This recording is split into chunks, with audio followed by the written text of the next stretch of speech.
I'm Lauren Kelly. And I'm Chelsea Beers, and you are listening to... It's ApPARENT. Because for some people, it's just not obvious. A weekly podcast where we discuss and laugh about parenting, all the joys and sorrows, and all the special parts of us that died as individuals. While drinking booze. Cheers!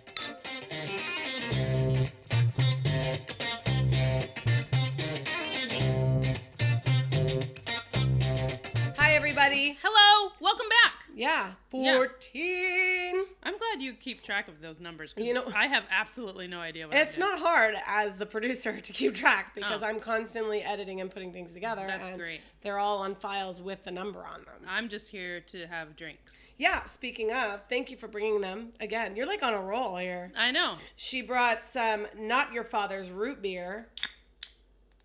Oh! Kind of sounds like a beer. They can't hear that. You're pouring it into a... Oh, that they can hear. Okay. They can hear the fuzzes. They can probably hear the fuzzes. That's pretty good. Anyway, Yeah, I feel like this would be really good with... I thought it was like root beer with like vodka in it. No. But it's not. Like they say it's beer with spices and stuff to taste like root beer. And it's ridiculous how good it is. But I feel like we should have ice cream for this too. You know what I mean? Like, oh my so God. Well, now I'm going to be disappointed the whole damn episode. I mean, again, the reason why we make a good team, if you would have checked in with me, I would have gratefully told you that. But, because it could have been alcoholic root beer float. There's no need to put me down for that. Enjoy your drink. It's very good, but it's very sweet and strong. Strong? Yeah, I feel like it's bitey. Oh, no. No. I feel like it could be stronger. Has it been like that kind of a day for you, or what? I think that you should mix this with vodka. Like, that's the level that I'm at. I mean, I feel like you could, but maybe vanilla vodka. Oh my God, you're blowing my mind right now. That could be a great cocktail. Man. That could be a root beer float. Oh my God. This is all we do now is think of alcoholic sweet treats to have. Honestly, we have come up with some really amazing ideas on this show. Right. And if we see them on Shark Tank, we're coming after you, bitches. Yeah, because why? That's probably the reason people should listen, honestly. Yeah. We will make your future better. Okay, so guess what? What? Do tell. I was so excited because first I was terrified because I started quote unquote sleep training. Oh, you actually doing it? Okay. Now, because Chance is now 13 months old, a lot of parents are saying that I'm screwed because I waited too long. Okay? Why? Because a lot of people are saying if you don't sleep train your kids at like 4 months, 6 months, something like that, then you're screwing yourself and it's going to be so hard, almost impossible to sleep train your kids. This is stuff that I've read and I've heard, okay? Because every parent thinks that they have the right solution. Right. Okay, so I was like at the end of my rope one day and Chance did not sleep at all. And I was literally a walking zombie the next day. I couldn't lift my feet up. I couldn't open my eyes. They were swollen. I mean, it was really, really attractive. And so I was like, this has to stop. Tonight, we're implementing sleep training, right? It happened to be game 5 of the NBA Finals. Oh, no. And so Josh, like, while we're watching the game... because he's a big sports guy. Oh, my God. He's, like, super into basketball. He has been a Warriors fan since Warrior tickets were, like, $25. Okay? Damn. When, like, the Warriors were, like, the horrible, worst team in the NBA, he was still a diehard Warriors fan. When he was, like, born. Right. And so just know that how good they are now, like, is just so validating for him as a Warriors fan. So anyway... Okay. He says, the day that we're doing it, he's like, babe, just tell me how I can support you. I'm here for you. Let's do it. Sleep training. Here we go. And I, put Chance in the crib. He started crying it out. I put noise canceling headphones on and I played one song and I'm like sitting at the table crying because I'm like, I'm betraying my kid. He hates me. Oh my God. And so I went in, consoled him, went out, and we did that 4 or 5 times. Are you supposed to do that? And then Josh is like, do we have to do this during the finals? And I was like, so anyway, Chance ended up just exhausting himself out, but he ended up falling asleep in my arms, right? And so I put him back in the crib when he was sleeping, and then he woke up a couple times during the night, but the majority of the night was spent in the crib, which was a huge plus. Like that's a milestone for us. Okay. I'm confused. I thought sleep training was cry it out. Like you're in the crib, you're gonna cry every night for like 5 weeks. That is Jesus Christ. Well, I don't know how long it takes. Okay, that is one method, the cry it out method. Now, some people say that will like cause some damage to your kid. Like that'll not terrorize. I can't think of the right word. Psychologically traumatize. It'll traumatize your kid. And so a lot of people are against the blatant cry it out method. Just lock them in a room and, good luck. They'll exhaust themselves till they're asleep. A lot of people are against that. And so I kind of did like this modified version of let him cry for a second, go in and console him. Let him cry for a second, go in and console him. And it's very monotonous. It's very repetitious, but it worked. Next day, I'm not kidding. The next day, I put him down in the crib. We have to do a routine. So we started implementing a routine where you do bath time, a book, pajamas, sing a song, bed. You know what I mean? Like it's some sort of order like that. You create an order, you create a routine, and then you stick to it. Every night you do that. So I did it. And I was so excited. So night 2, we did the bath, we did the pajamas, we did the book, we just sang some songs, we, cuddled, and then he started getting dopey, and I was like, perfect, this is right, this is the time you put him, this is when you put him in the crib. So I put him in the crib, he started crying and whining for a little bit, and then he was like, oh wait, but I remember this, asleep in 3 or 4 minutes. No way. I swear to God, asleep in 3 or 4 minutes, and I was like, oh my God, oh my God, oh my God, oh my God. So then I back out of the room like I'm like Mission Impossible, right? Like I'm just totally So I leave the room. He doesn't wake up. And I was like, oh my God. So I went to bed at 11:30, whatever, checked on him, totally fine. Middle of the night, I wake up and I'm like, oh my God. Check on him, totally fine. He slept until 5:30 in the morning. Stop I'm it. not kidding. So you had one horrible night. That was apparently that 8-hour night was a fluke because last night was horrible. Like, I don't know. So it's just like, I thought I fixed it. Like, I thought I was like, oh my God, I'm the child sleep whisperer. I got it figured out. No, I don't at all. He was up 3 or 4 times last night. I got horrible sleep. And I was like, what happened? Did the system at least work when you put him down? Like the whole sleep, book, sing, go in your crib? Yeah. I mean, and it's one of those things where you just keep going. But he just woke up numerous times. Yeah, he just woke up a few times, and it wasn't horrible. It's not like he's crying his eyes out. He was up, and he was just kind of like, hey guys, hey. So I'm like, oh, okay. So I went in and I consoled him, and he went back to sleep. But it happened a few times a night. Yeah. So I don't know. Hopefully it'll just get better, but I don't know. We'll see. They're so cute and precious, like when they're ornery. Like they can get away with so much because they're so damn adorable. Right. Like when he's done eating in the high chair, like he'll just take his food and just throw it on the floor. And I'm like, are you kidding me? If any human in my life did that, like I would punch him in the throat. Well, he has to learn cause and effect, right? The cause is you threw the food on the ground, and the effect is you get an ass whooping. Okay. Oh, is that not? That's right. Not. All right. Okay. So you're not watching my kid, but so he does that, and then you're like, I just swept this floor. Oh God, I just washed you. Da da da da. But then he like comes up and like lays his head on your shoulder and like pets your face, and it's like, oh my God, you're the sweetest kid in the world. So it's like, it's just a lot of like, but then a lot of like that's right. It sounds like a donkey. That's parenting right there. There it is. 101. Oh my gosh, I don't know. Kids are cute for sure. I went shopping the other day for my sister. She's pregnant. Mm-hmm. She's gonna be due at the end of July. Oh, that's close. I know, and I found the cutest clothes. Yeah. They're like adult clothes in a miniature version. And I'm not talking like the ones with the Disney characters or, Yeah. They're just legit adorbs. Right. And like you could almost find these clothes at like Forever 21 or H&M. Right, for our age. Right. I got the flip-flops. These flip-flops, you guys, are literally 2 inches long. Yeah. And you know how when you have the flip-flops that go, the ones you get at Old Navy, that go between your toes? Mm-hmm. And the bottom of the flip-flop has that big like disc. dot or whatever, to hold it on. Yeah. They're the same size dots, and there's only really room for those dots on these little flip-flops because they are the cutest thing. I just can't even. So of course I bought them. They're super non-practical. I mean, a newborn's not even gonna walk, let alone. Right. I mean, right. keep shoes on their feet. I don't think. But if she can, oh my gosh. But but she'll put them on and take a picture. You know what I mean? Like, for sure. Because they're really, really cute. Well, and it's a summer baby, too, so it'll be warm enough for her little toesies. Oh, my God, I just can't. Anything miniature is so much cooler. And maybe it's because I'm surrounded by humongous people. Like, my husband is 6'6", and my kids are 6 foot and taller. You know, I like little, tiny, little things. Actually, I've always liked little things. I have a miniature collection.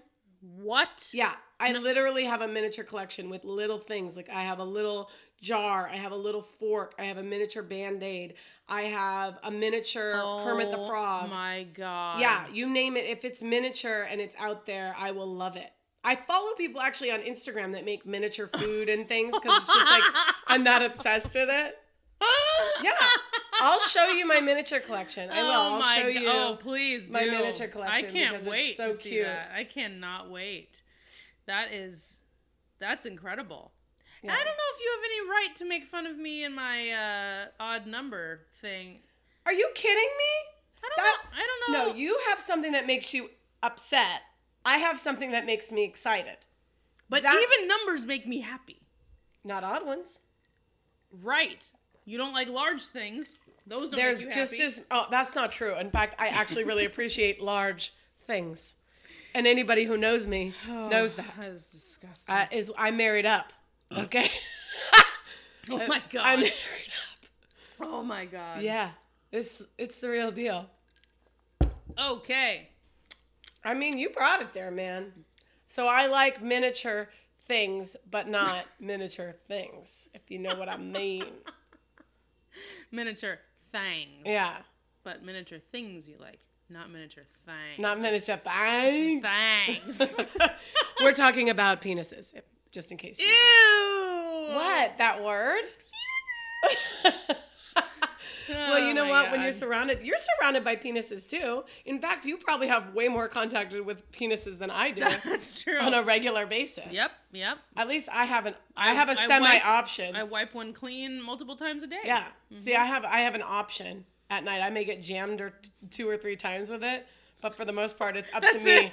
It's up to just do it because it's like 3. After the third, I'm like, can you please? My spine stay hurts. to your side of the bed. He's on his side on the corner and it's still jabbing me in the back. It's like, what the hell? But I can choose ultimately to decide to have one in my hands or not. And you don't have a choice. Nope, have to. I wonder if they ever grow up feeling weird about that. Well, I guess I don't. I don't feel weird that I was wiped. No.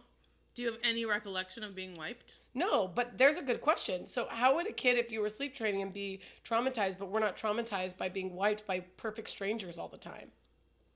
What, perfect strangers? Well, yeah, I mean, think about it. You have babysitters, you have people who watch you. Like, for example, I've changed Chance. Yeah. I mean, we've probably met, 10 times total in his lifetime? Which he's not that old, so I guess that's pretty good. Right. But you know what I mean? That's still a pretty big percentage. Like, I wonder, does he think about that? Like, who is this woman changing me? Or is he just like, whatever? Yeah, I don't know. Because I don't remember. Even when babies, poop, and, now he's at the age where when he's poop. I mean, that's kind of a thing, He makes a little face? Yeah, oh my God. And he'll stare me in the face, eye to eye, and he's like, it's coming, right? And you can see him working it out. Yeah. But then when they're done, and I've seen multiple kids do this, when they're done pooping, then they just go back to playing. Yeah. They have hot poop just sitting in their butt right now. And it's like, oh my God. Anyone else would be like, yeah, yo. I gotta go home. Right. Sick day? I've gotta right. I've gotta go shower. Right. Please don't post this. Yeah. But he's like, oh, sweet, awesome. Okay, back to my blocks. You know, and it's like nothing. So I don't know. It's not like I don't think kids, it's also that thing, recollection. Kids, when something goes wrong and you have to discipline them, you have to do it right then, because if you wait any amount of time, right, it's gone. Then they feel like you're just being, rude. Right. Then you're not really disciplining them. You're just being an asshole. Like, where did that come from? Right. If he was sitting in his high chair and he threw food off of his high chair and you didn't see it because you were in the other room and you came in, right, and he was already on to his dessert passed. Or whatever, you can't go back and discipline him then. Like, okay, I spoke earlier in a previous episode about Chance being kind of a bully, Yeah. Okay, so check this out. He bites now. Like, so you gotta bite him back. Right. Okay. Hard. So my mom does that. You gotta do I it. smack his mouth right when it happens, because that's where the problem is coming from. So I want him to realize that what you did with your mouth right then is not okay. So as soon as he does it, I move his face, I slap his mouth, no, and I tell him no. It has gotten better, but it's still an issue. But Josh is like, you have to look him in the face, you have to slap him, But he, like, when he hears that Chance has bitten me in the other room, he wants to come in and discipline him. And I'm like, no, the time has passed. You can't discipline him now. Right. No, I did it, Right. And so it's also a question of, when something like that happens and both parents feel like they have the answer or the remedy for it, it's like, who do you let take charge of that? Yeah. Because it's not like he's read books on how to, stop toddlers from biting people. No. It's not like he has gone to classes on, what to do when your toddler's social behavior is right. out of whack. And I feel like I have more experience with babies and with, children. And so I feel like what I'm doing is okay for right now. He's also not at the age where he's going to remember a lot of stuff. It's got to be, and this is where people get mad at me because I have no right to talk, but this is a fact, consistency. It really doesn't matter how you punish or how you choose to reprimand a child to teach them a lesson, but you have to be consistent with it. Right. You have to be consistent daily, timely. You have to be consistent as a family. You and Josh have got to be on the same page. And that doesn't matter what age they are. If that's how you are going to punish him for biting, then Josh has to get behind that and do the same exact thing. Right. Because if he's punishing in a different way, they're either not going to react to either, right. or they're going to react to one and not the other. So it makes the other person not validated when they're punishing. Mm-hmm. It's something that we deal with at our house too. And we've got the teens, and it's the same thing. If I say something and I throw out a punishment, which, is not like smacking on the mouth at this point because they're taller than me. Right. But it's, okay, give me the phone or whatever. Like, you're grounded or whatever it is. Then they'll give me the phone. But then if I come home from work and they've got their phone because they asked their dad for it and right. he gave it back to them because he decided the punishment was going to be washing the car or mowing the lawn or doing, some other chore in the house, then that devalues what I said. Okay, so here's a question. Because you do have older kids, mm-hmm. is that something that you,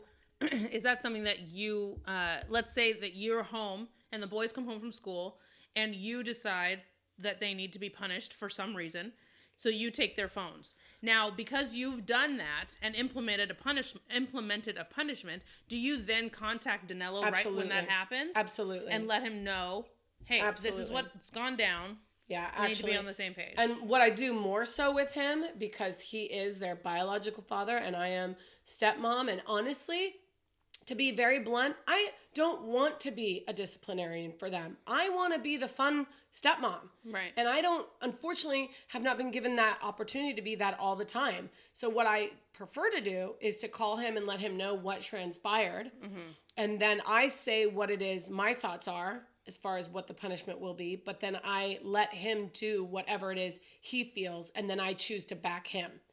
And that was a process that kind of we learned along the way because we were doing it the other way. And one, it sucked for me to even have to punish them. It was a lot easier when they were younger mm-hmm. because our relationship was newer then. But now we've built this relationship. So I really don't want to sit there and punish my 16-year-old son. I'd rather get along with him and appreciate him as a human being. Mm-hmm. Because I believe as a step parent, that should be what you get to do. Mm-hmm. Just because we have them full time doesn't mean that I've got to become this jerk now. Right. So I prefer to leave it in his court. And I do let him know what it is I think should happen or what I think might be a good perk because he has a hard time. Sometimes he's just like, well, what the hell do I do about that? To fix it. So I say, well, this. But it's consistency. That means if they do it again, example, they get their phone taken away because they didn't do something or listen to something or whatever, a respect issue, or they misuse the phone, let's say. They get the phone taken away for a week. And when they get that back, if they misuse the phone in the same way, then they lose it for a month. And if they misuse it again, then they lose it for 3 months or whatever. But it's got to be consistent that this is the line and you're not allowed to draw it. Now, when you're that little, like your little one, it's simple. It's simple little things. Like you said, biting. I mean, I don't have that issue anymore. If my kids are biting, then there's going to be a major problem. If you are 16 years old and you don't know how to argue without biting someone, then you have a damn problem. Right. And you should probably start communicating with your kids if they do have that problem. But with those little things, you guys have got to be consistent, right? So, and I think what you're choosing to do is perfect. It makes perfect sense. And that's the other thing that I want to say is the reason that I have taken on the disciplinarian role when it comes to that is he doesn't bite any other human. It's literally me 98% of the time that he bites, and I think that it comes from him not knowing where to express this enthusiasm or this frustration or the fact that I'm not understanding what he wants, and he doesn't know how to express himself yet. You know what I mean? And so it's like, oh, I have so much in me right now and I don't know where to put it. And he just bites me, and so that's what I think is happening. Maybe. And so I want him to learn that that's not okay, but he's also not at the place yet where he can communicate with me completely. Right, and he won't be. I cannot wait for my kid to start talking. And I know a lot of parents are like, oh God, well then they won't shut up. Yeah, but then I'll also know what he wants. More so, and for right sure. now I have to go down this infinite Right. Is he hungry? List. Is he wet? Right. Is he bored? sleepy? Does he want this? Does he want this? Does he want this? Da, da, da, da, da. And it's like this constant, just like, how about this? How about that? You're just like guessing. You want this? You want this? You want that? It's like, and you have to just hope to God that you come up with the right solution, or answer for what he wants. You know what another issue is too, and something that I always have to remind myself is that you have to remember that their brains are not going to be fully developed until their mid-20s. Right.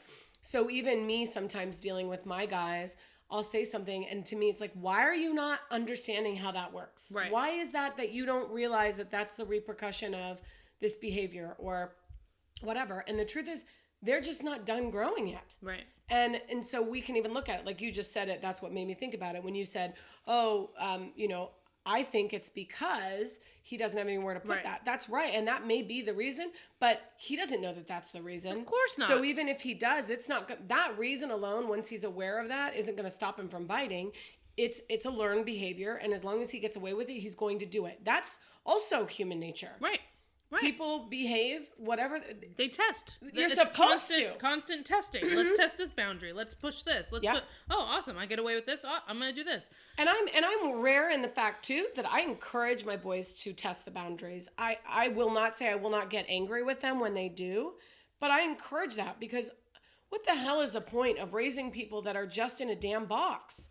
Right. Get out. Make your own decisions. There are repercussions for all of those decisions, some of which are bad and may lead you in a really, dark place. But get out there and make a choice. Well, see, I also want to apply that. I apply that to when I raise Chance to him exploring things, and getting hurt and getting sick, and like these are things that he has to experience because if I protect him and he doesn't get hurt, he never experiences pain, he never gets sick, his immune system is bullshit, then I feel like that is a failure on my part as a parent. Well, right, and so I need him to experience these things, to go out barefoot, to feel what it feels like to feel the earth and to get a splinter and to fall down on concrete. Well, he did just recently fall, That's right? very true. I saw him the other day, and he had this huge scrape on his forehead. Yeah. And he looked nose, like he had, and his nose, and it was like road rash, right? Because he slipped down a little decline in the pavement. It was kind of like like almost how a driveway kind of slopes. Like Okay. it wasn't major. right. It wasn't stairs. It wasn't like Lombard Street Right. or anything Right. in San Francisco. So it was just a very small decline, and he fell to his knees actually because he's walking now, and so his balance is a little off. He's kind of like a drunk human, a drunk little man, and We're so familiar. Right, very. And so he fell to his knees. And then what he wanted to do, I was watching him. He wanted to put his hands forward and just continue moving in a crawling position, but his momentum his hands couldn't go fast enough. So his body moved, but his hands didn't move, and then his head hit the pavement. Right. So how did you as a parent handle that situation? Did your heart break? Were you sad? Were you Right. I mean, of he course, was crying, I'm sure. He was screaming. And when I saw it, his little road rash on the forehead hadn't formed yet. It was still there. But I didn't see it. All I saw was a little cut on his nose, and so I saw blood, and I was like, oh my God. So I just held him close, and I just patted his back and just rocked him a little bit. Luckily, it wasn't the first bloodshed that he had. I know. Because that was me. On your watch.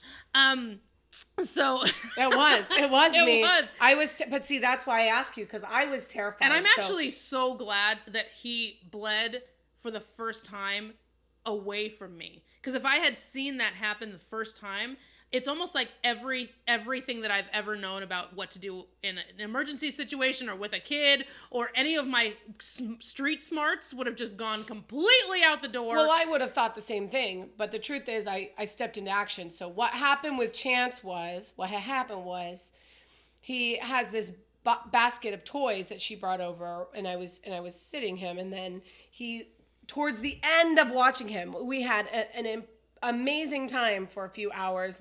No problem. Nap was taken. Diapers were washed. He played with the dog. It was great. Yeah. And then 10 minutes before Josh came to pick him up, he went to stand, because at that point he was just learning to stand on his own. And he used this basket, which was incredibly light, to try to stand.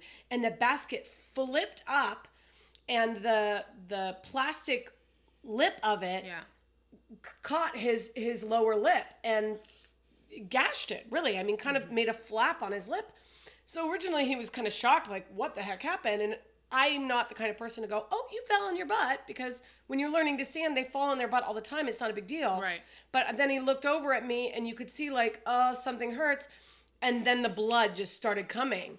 And it was like, oh no, and it was a lot. Because, I don't know if anybody's hurt their lip before, but that's really, there's a lot of blood vessels there. Mm-hmm. So I kind of grabbed him, I held him, I hugged him, I grabbed my towel in the kitchen, which was the closest thing, and ice, and started icing it. And of course called Josh right away, because Chelsea was in a show at the time, and said, this is what happened. But then my mind's reeling. It's like, oh gosh, did I abuse their child? I feel like I did something wrong. And, you can't help but worry. Right.